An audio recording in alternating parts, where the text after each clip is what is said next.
किसी भी जगह की अगर आप सेफ्टी लॉ एंड ऑर्डर देखना चाहते हैं तो आप ये देखिए कि उस जगह के उसके नेबरिंग जगह के लैंड प्राइसेस में कितना डिफरेंस है। दिल्ली में अगर आप 112 पे कॉल करते हैं पुलिस निश्चित ही आएगी और ऑन मेरिट जो एक्शन होगा वो लेगी। यहाँ पे नेशनल मीडिया की फोकस बहुत ज़्यादा है। यहाँ के क्राइम जो भी होते हैं वो हाईलाइट बहुत हाई लेवल पे होते हैं। अराउंड 40% और may be more than that police personal जो दिल्ली में है वो या तो बीपी या शुगर, हाइपरटेंशन, इन चीज़ों से ग्रसित है। क्राइम को रोकना तब तक पॉसिबल नहीं हो पाएगा जब तक हमारा ये attitude as a society, as a country नहीं बदलेगा, तब तक जो क्रिमिनल्स हैं उनके अंदर भी कॉन्फिडेंस रहेगा।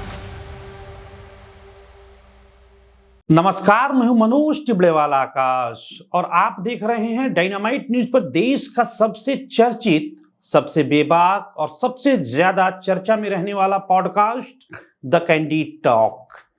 आज हमारे साथ डायनामाइट न्यूज के दिल्ली स्टूडियो में मौजूद हैं एक ऐसे युवा आईपीएस अधिकारी जिन्होंने सिर्फ कानून व्यवस्था नहीं संभाली बल्कि देश की राजधानी दिल्ली की धड़कन, डर, दबाव और सिस्टम को बेहद करीब से महसूस किया है। 2012 बैच के एजीएमयूटी कैडर के आईपीएस अधिकारी देवेश कुमार महला नई दिल्ली जिले के डीसीपी रह चुके हैं और लगातार 3 बार देश की सबसे हाई प्रोफाइल और संवेदनशील 26 जनवरी की परेड को सकुशल संपन्न करा चुके हैं।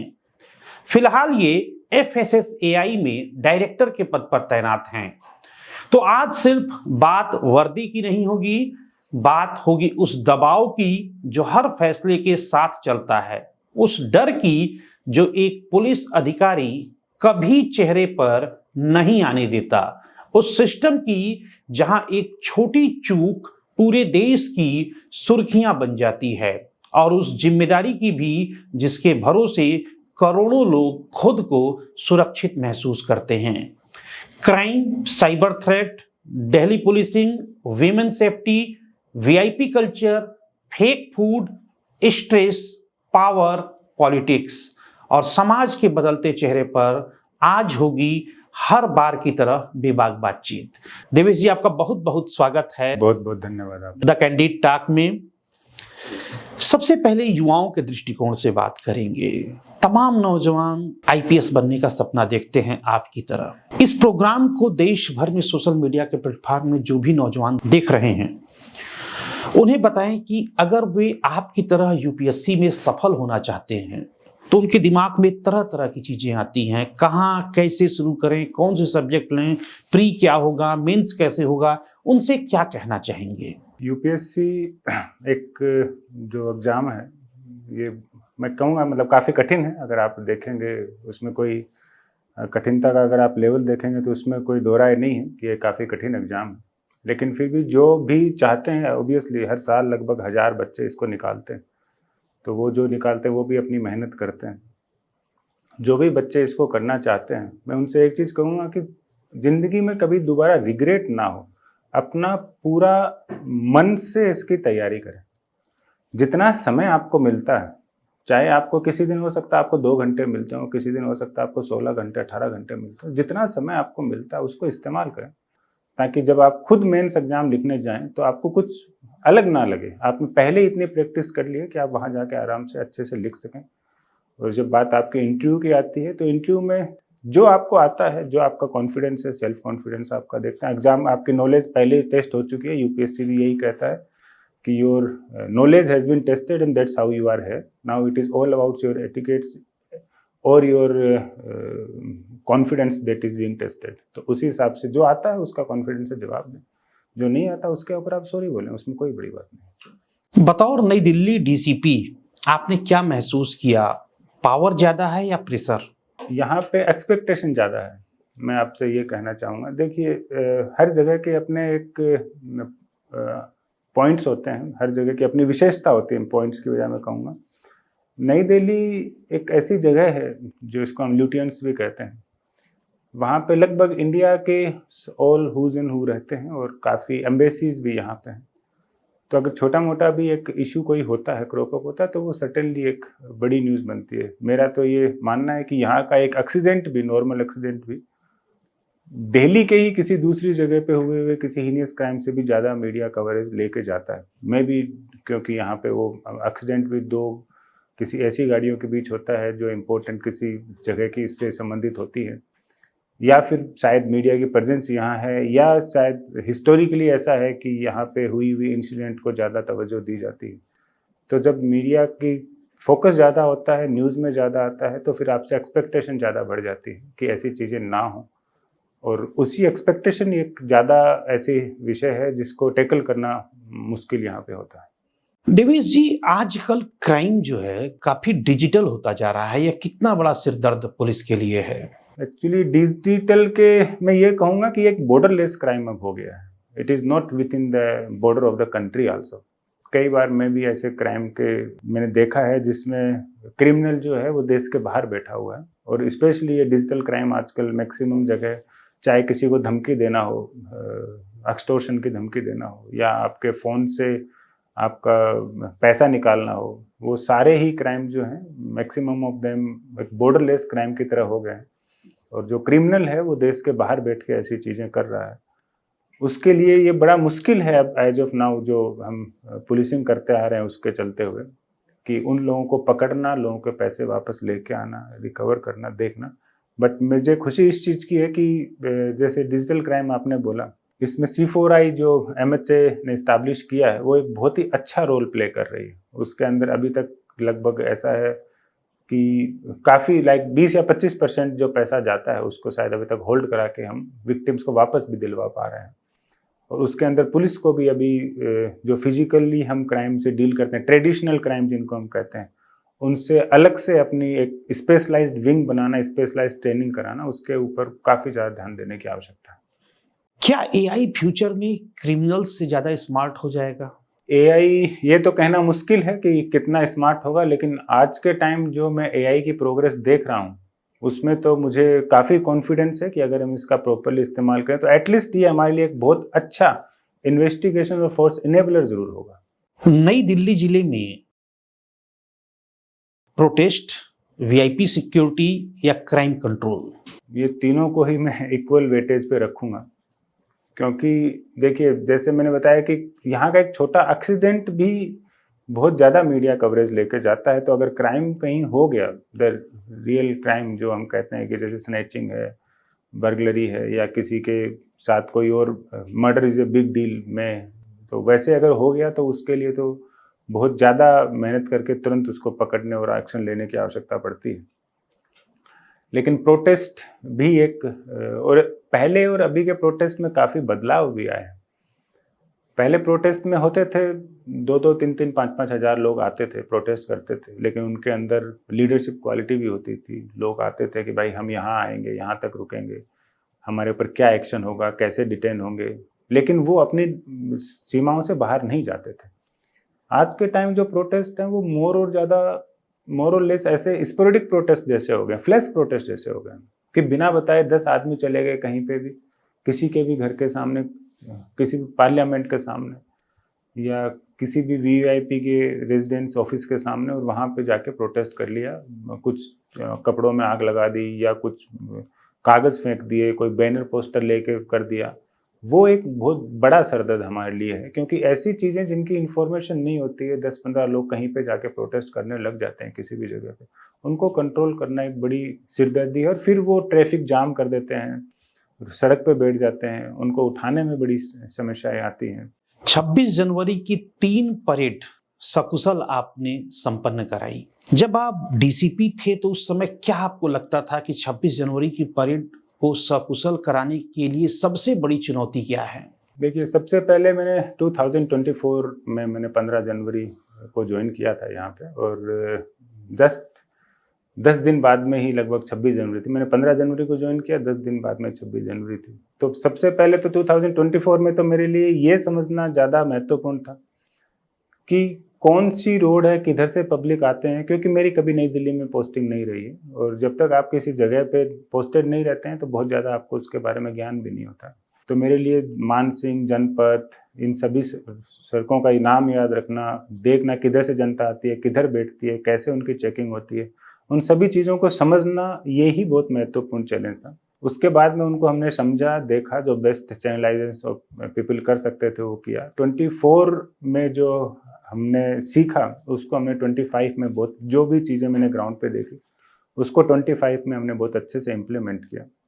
वो इतना अच्छे से हुआ कि that was one of the best ever 26 January arrangement, जिसके लिए डिफेंस सेक्रेटरी साहब ने स्पेशली हमें डिस्क और अप्रिसिएशन लेटर उसी साल से इनिशिएट भी कराया कि ये आज तक का जो है इतना अच्छा 26 जनवरी कभी नहीं हुआ। तो उन्होंने स्पेशली गैजेट नोटिफाई करके हमारे लिए एक डिस्क और अप्रिसिएशन लेटर भी मेरे और मेरी तमाम टीम के लिए उन्होंने कराया।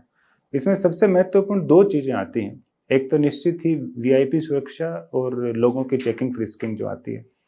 दूसरा आता है जो मैंने 24 में देखा था कि लोगों का जो चैनलाइजिंग मूवमेंट है वो एक बहुत ज़्यादा लोगों के और ट्रैफिक के, पब्लिक का और ट्रैफिक का, व्हीकल्स का चैनलाइजिंग का जो मूवमेंट है उसको अगर आप प्रॉपरली एक डायरेक्शन दे के स्मूथ मूवमेंट करवा देते हैं तो आपकी 80% समस्याएं खत्म हो जाती हैं। तो that we implemented again in 25, क्योंकि 24 में मेरे पास भी समय का थोड़ा अभाव था, 10 दिन पहले ज्वाइन किया था।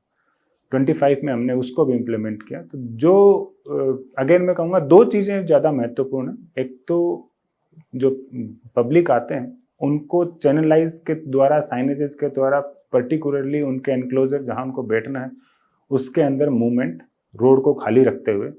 और दूसरा ट्रैफिक का एक सर्कुलेशन प्लान, कि वो कोई भी ऐसा सर्कुलेशन प्लान जिसके अंदर क्रिस क्रॉस ना होता हो और सफिशिएंटली कितने आदमी आ रहे हैं, कितनी गाड़ी आ रही है, उनको कैलकुलेट करते हुए आप इस चीज़ को बना लें तो निश्चित ही 26 जनवरी बहुत ही आसानी से और अच्छे से निकाली जा सकती है। देवेश जी, दिल्ली से बाहर के तमाम लोगों से मेरी बातचीत होती है, वे अपने बच्चों को दिल्ली भेजते हुए डरते हैं।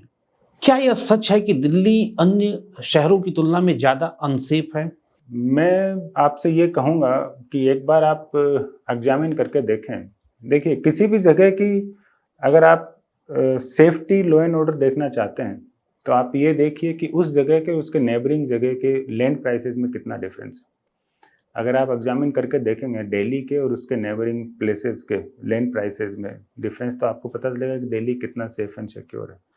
दूसरा, दिल्ली में जो मैंने पुलिसिंग की है, देखी है, और जितना मेरा एक्सपीरियंस है, जितना मेरा कॉन्फिडेंस है दिल्ली पुलिस पे, दिल्ली में अगर आप 112 पे कॉल करते हैं पुलिस निश्चित ही आएगी और ऑन मेरिट जो एक्शन होगा वो लेगी।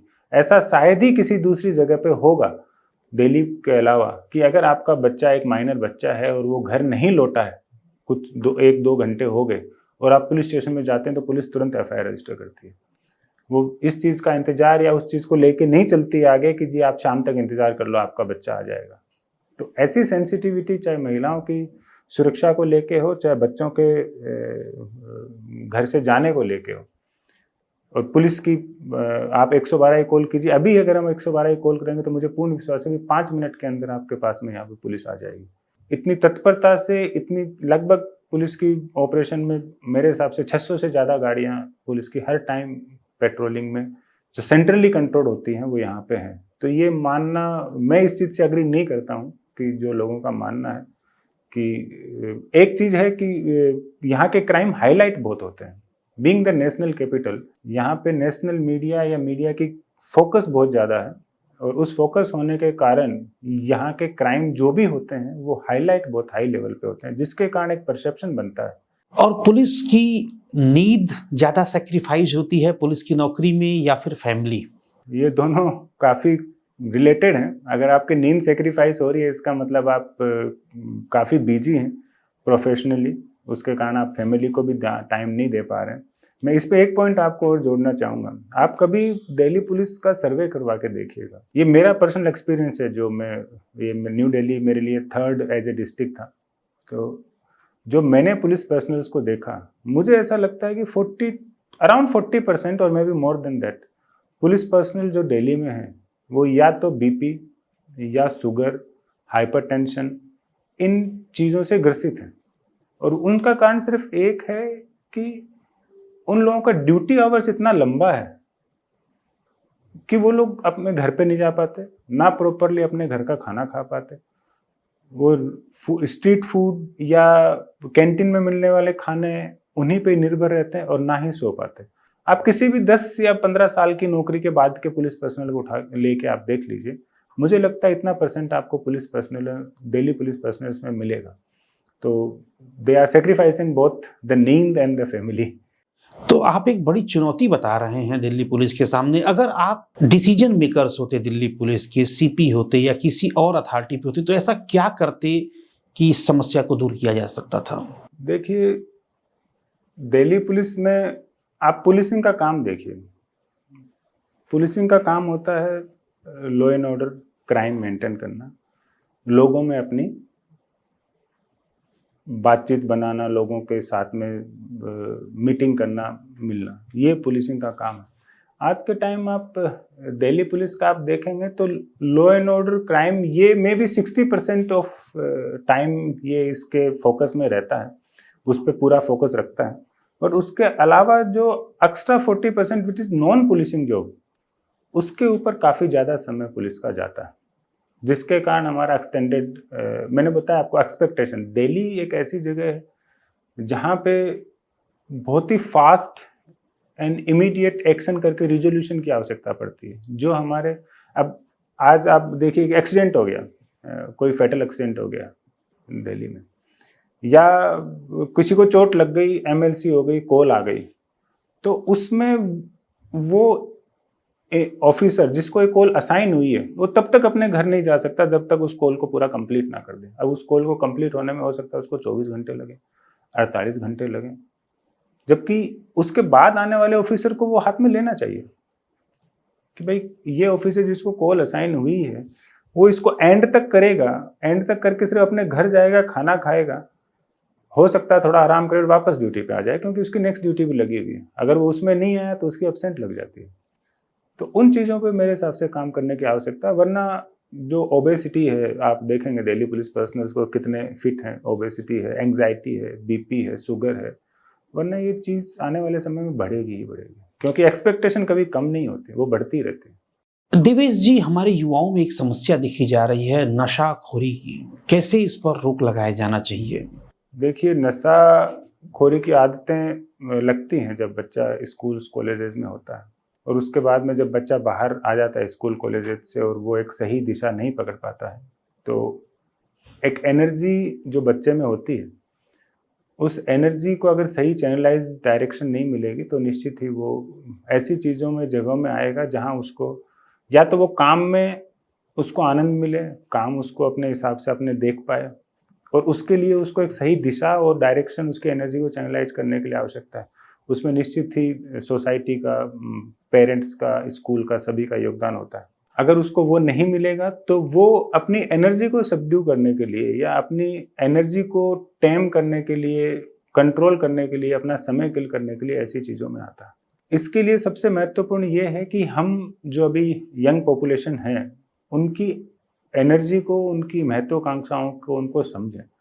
और जैसे आपने अपना न्यूज़ चैनल स्टार्ट किया है, to be a job giver not a job seeker, उस तरीके से बच्चों को ये बताएं, दिखाएं कि आप देखिए, अपॉर्चुनिटी की कमी नहीं है। मैं आपसे ये कह सकता हूँ, अब अगर हम सभी ये कहें कि जी हमें एक गवर्नमेंट जॉब ही चाहिए, तो गवर्नमेंट की भी एक लिमिटेशन है कि वो कितने लोगों को जॉब देगी। We are now 1.4+ billion people, तो ये पॉसिबल नहीं है। लेकिन अगर उनको, मेरे को इतने सालों में या उससे पहले मुझे ये कॉन्फिडेंस है कि अपॉर्चुनिटी की कमी नहीं है। अपॉर्चुनिटी इंसान के पास बहुत आती है। वो अगर शांति से बैठे और चीज़ों को समझे कि मेरे को अगर इकोनॉमिकली स्ट्रॉन्गर होना है तो मेरे को अपॉर्चुनिटी खोजनी पड़ेंगी, और अपॉर्चुनिटी उसको, एन नंबर ऑफ अपॉर्चुनिटी आज के टाइम देश में मौजूद हैं, उनको अगर खोजेगा तो वो निश्चित ही उसमें आगे बढ़ेगा और इस दिशा में नहीं जाएगा। 2012 के निर्भया कांड के बाद देश में महिलाओं के अपराध करने वालों के खिलाफ काफी कठोर कानून हम लोगों ने बनाए, देश की सरकार ने बनाए, लेकिन अभी भी महिलाओं के प्रति अपराध रुक नहीं पा रहे हैं। क्या कारण है? निश्चित ही एक माइलस्टोन था निर्भया कांड, जब दिल्ली में भी काफ़ी प्रोटेस्ट हुए थे। हालांकि मैं उस समय ट्रेनिंग में था, बट उसके बाद मैं एज ए पुलिस पर्सनल मैंने उसके बारे में पढ़ा, क्योंकि वो आपको सोसाइटी का एक व्यू बताती है कि सोसाइटी किस चीज़ों पे उग्र होती है और कैसे आगे जाती है। और डेफिनेटली ये आपको यही बताती है कि ऐसे लॉ एंड ऑर्डर को आपको कैसे हैंडल करना है। उसके बाद में हमने काफ़ी कठोर कानून भी सरकार ने बनाए, उनके बाद अलावा निर्भया फंड भी बनाया, जिसके अंदर अगर किसी के साथ कोई इंसिडेंट होता है तो उनको उसके अंदर मॉनेटरी कंपनसेशन भी दिया जाता है। देखिए, क्राइम रोकने के लिए, या मैं ये तो नहीं कहता कि क्राइम पूर्णतः जीरो हो जाएगा, वो तो मुझे नहीं लगता किसी देश में पॉसिबल होगा एज ऑफ नाउ, किसी में होगा जिसमें क्राइम जीरो होगा। लेकिन आप एक चीज़ बताइए कि हमें कई बार वीडियो देखने को मिलते हैं कि किसी महिला के साथ स्नैचिंग हो रही है, अत्याचार हो रहा है, या किसी आदमी को चाकू मार दिया जाता है, रोबरी कर दिया जाता है, लेकिन उसी के पास में हमें दूसरे लोग भी खड़े हुए दिखाई देते हैं। क्यों नहीं एज ए सोसाइटी लोग इंटरवीन करते हैं, एक दूसरे की हेल्प करते हैं, जबकि वीडियो बनाते हैं, पास में खड़े रहते हैं, पास से निकल जाते हैं। जब तक हमारा ये attitude as a society, as a country नहीं बदलेगा, तब तक जो क्रिमिनल्स हैं उनके अंदर भी कॉन्फिडेंस रहेगा। उनको पता है कि मैं एक चाकू दिखा के 100 लोगों को डरा सकता हूँ। एक आदमी एक चाकू दिखा के 100 लोगों को डरा देता है और वो किसी दूसरे के साथ अत्याचार करता रहता है, और उन 100 लोगों में से 2 लोग भी ऐसे नहीं होते जो आगे आके उसका विरोध करते हैं। तब तक हम क्राइम को रोकना, सिर्फ पुलिस के लिए ये आज दिल्ली पुलिस में हम 85,000 स्ट्रॉन्ग फोर्स हैं, लेकिन दिल्ली एज सच मेरे हिसाब से लगभग 3.5 करोड़ के लगभग फ्लोटिंग पॉपुलेशन मिला के हम देखें तो इतने हैं। तो क्राइम को रोकना तब तक पॉसिबल नहीं हो पाएगा। वो सोसाइटी जब जागरूक होगी, सोसाइटी जब साथ में आएगी, तो ना सिर्फ जो पुलिस वाला गलत कर रहा है उसको पकड़ेगी, बल्कि कोई आदमी अगर क्रिमिनल भी गलत कर रहा है तो उसको भी इस चीज़ का भय होगा कि अगर मुझे कहीं पे किसी ने देख लिया तो मेरी खैर नहीं। आप FSSAI के डायरेक्टर हैं, यहाँ पर काम क्या है आप? देखिए, FSSAI एक स्पेशल यूनिट है मिनिस्ट्री ऑफ हेल्थ के अंदर, जिसका गठन किया गया था food safety and standard act के तहत। इसका मुख्य काम है एक तो लोगों को अवेयर करना, जागरूक करना कि what is safe, what is unsafe, किस तरीके की फूड हैबिट्स लोगों में होनी चाहिए, बच्चों में कैसा होना चाहिए। तो एक अवेयरनेस प्रोग्राम तो निश्चित ही इसको रन किया जाता है। उसके अलावा FSSAI काम है कि जो रूल्स हैं उसके हिसाब से जो भी एप्लीकेंट फूड सेफ्टी या फूड बिजनेस ऑपरेशन में आना चाहते हैं उनको लाइसेंस प्रोवाइड करना। उसके लिए एक ऑनलाइन पोर्टल है, उन पोर्टल पे ही अपने डॉक्यूमेंट्स और अपनी एप्लीकेशन अप्लाई होती है और वहाँ पे उनको ऑनलाइन ही लाइसेंस मिलता है। और उन लाइसेंस की जो टर्म्स एंड कंडीशन है, जो रूल्स हैं, उसके हिसाब से उसको एनफोर्स करना, जिसके लिए अगर जहाँ कंप्लेंट होती है तो उन कंप्लेंट के हिसाब से, अदरवाइज उनको जो फूड बिजनेस ऑपरेटर हैं उनका इंस्पेक्शन करके ये देखना कि क्या वो रूल्स की कंप्लेंट्स कर रहे हैं। तो ये मिनिस्ट्री ऑफ हेल्थ के अंदर आता है। मैं इसी से कहूँगा कि ये बहुत ही महत्वपूर्ण एक डिपार्टमेंट है, और as of now many of people are actually they are more aware about I would say it's a food literacy. They are more aware of their food habits and what food is being provided to them, and that is also the job of FSSAI. मिलावटी food एक बहुत बड़ी चुनौती है देश के सामने, कैसे इससे निपटा जाना चाहिए? देखिए, मिलावटी फूड, काउंटरफीट और फेक प्रोडक्ट जो हैं, मैं ये कहूँगा कि जो कंपनी लाइसेंस लेती है, रजिस्टर करती है, उसके पास ये चांसेस कम होते हैं। मैं ये नहीं कहता कि नहीं होते हैं, उसमें ये चांसेस कम होते हैं कि वो कोई अनसेफ तरीके का फूड प्रोवाइड करे। लेकिन जो अनलाइसेंस हैं या जो काउंटरफीट और फेक प्रोडक्ट हैं, जो जैसे अमूल के नाम पे अमूल का घी बिक रहा है, आज के टाइम आप देखें तो अगर 100 घी के डब्बे देश में बिकते हैं तो मेरे हिसाब से 30 काउंटरफीट या फेक होते हैं। तो वो जो काउंटरफीट और फेक प्रोडक्ट जो है, जो मार्केट में आता है, अमूल के नाम पे अमूल का घी बट अमूल का नहीं बनाया हुआ, वो एक बड़ा चैलेंज है। उसके कारण ऐसा आता है कि ये मिलावटी चीज़ है और लोगों को कंपनी वाले गलत चीज़ खिला रहे हैं। हो सकता है कि कंपनी एज सच अपना प्रोडक्ट बनाती है, वो गलत नहीं बनाती है, वो अनसेफ प्रोडक्ट नहीं बनाती है। उसमें से कुछ लोग होते हैं जो अपने प्रॉफिट को बढ़ाने के लिए घी के अंदर पाम ऑयल या इसेंस मिला के बेच देते हो। वो एक अलग है, जिनके ऊपर हम जब इन्वेस्टिगेशन करते हैं, सर्च करते हैं, इंस्पेक्शन करते हैं, तो फिर उनके ऊपर इस हिसाब से एक्शन लिया जाता है, उनका लाइसेंस भी सस्पेंड करते हैं। अभी मैंने 10 मार्च को यहाँ पे ज्वाइन किया है, 10 या 15 मार्च। उसके बाद में मैंने लगभग अभी तक 6 कंपनियों के लाइसेंस सस्पेंड किए हैं, इसी कारणों से, इंस्पेक्शन करवा के। लेकिन हमारे लिए जो बड़ा सरदर्द है, मकसद है, वो है जो काउंटरफीट और फेक प्रोडक्ट आते हैं in the name of the original company, उनको डील करना, जिसके लिए निश्चित ही बहुत ही कम समय में, आने वाले बहुत ही कम समय में हम इसका एक निश्चित एक उपाय लेके आएंगे कि कोई भी आदमी देख के उसको बता पाए कि ये काउंटरफीट है। जो पैक्ड फूड हैं उस पे ब्लाइंडली उस पे बिलीव करना कितना खतरनाक है? उसके लिए मैं आपसे ये कहूँगा कि लोगों में एक फूड लिटरेसी और अवेयरनेस की ज़्यादा आवश्यकता है। हम में से कितने लोग हैं जो उसकी न्यूट्रिशनल वैल्यू या उसके पीछे जो फैक्ट लिखे हैं उनको पढ़ते हैं कि भाई ये कब का मैन्युफैक्चरिंग है, कब इसकी एक्सपायरी है, इसमें एडेड शुगर कितना है, मैग्नीशियम कितना है, कैल्शियम कितना है। हम में से इस फूड लिटरेसी की बहुत ज़्यादा लोगों में अभाव है। अभी जो नए जनरेशन है they are very much aware of it, वो काफ़ी मुहिम भी छेड़ते हैं इसके ऊपर, I am happy of that. But food literacy जब तक हमारे पास में नहीं होगी तब तक आप किसी भी तरीके के पैक्ड फूड को खरीद लीजिए, चाहे उसके अंदर कई लोग कहते हैं कि ये सिर्फ मैंगो जूस है, जबकि पता चलता है उसके अंदर मैंगो तो है ही नहीं, इसमें सिर्फ इसेंस है मैंगो का।